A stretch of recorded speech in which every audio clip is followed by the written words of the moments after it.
बधाई हो, फिर बैंक घोटाला।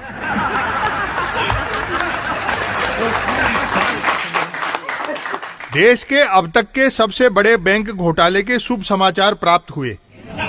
बैंक घोटाले की यह खबर इसलिए और अधिक सुखदायी लगी कि इसकी भी सुई विकास के गुजरात मॉडल ही की तरफ उठी हुई है।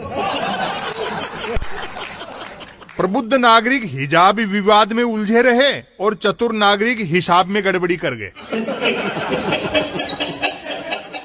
हिजाब जैसे विवाद कहीं इसीलिए तो पैदा नहीं किए जाते हैं कि लोगों का ध्यान हिसाब की गड़बड़ियों की तरफ न जा पाए।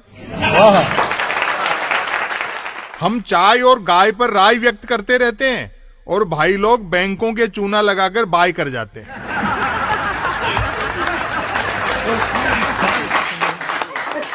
ऑनलाइन ठगी के अलावा बैंक लूट और दो प्रकार से संपन्न की जाती है।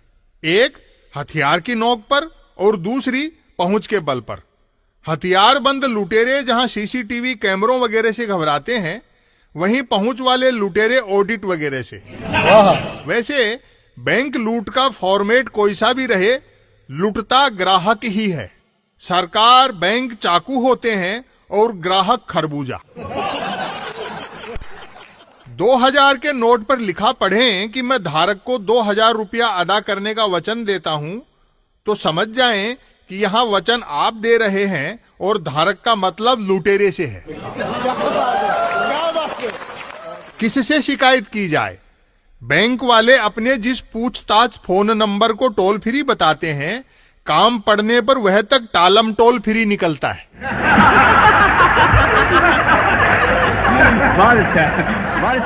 आम आदमी को कमाई के लिए भी पसीना बहाना पड़ रहा है और कमाई को बचाने के लिए भी। लगातार लुटते ग्राहक यह तक कहने लगे हैं कि बैंक नामक संस्था का गठन ही इसलिए किया गया था कि लुटेरों को लूट के लिए दर दर नहीं भटकना पड़े। हम इतना लूट चुके हैं कि बैंक लूट की खबरें अब हंसाने लगी हैं।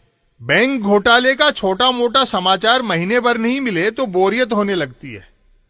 लोग सरकार की लानत मलामत करने लगते हैं कि वह अपने दायित्व का ठीक से निर्वहन नहीं कर रही है। महीना होने को आया, बैंकों में हमारा जमा धन उसने अभी तक क्यों नहीं लुटवाया?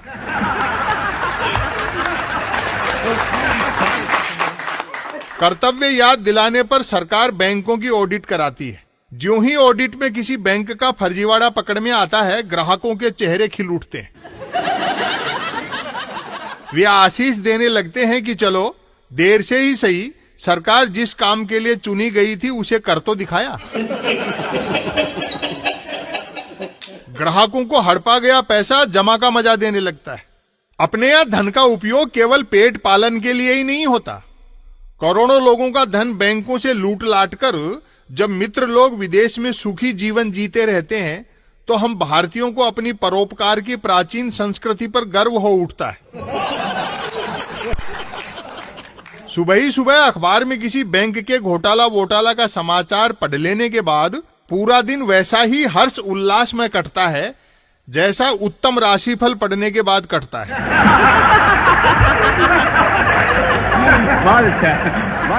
घोटाला के साथ वोटाला मैंने कोई तुक मिलाने के लिए नहीं बोला है, दोनों अलग अलग होते हैं। आर्थिक फर्जीवाड़े को घोटाला कहा जाता है और वोटों के फर्जीवाड़े को वोटाला।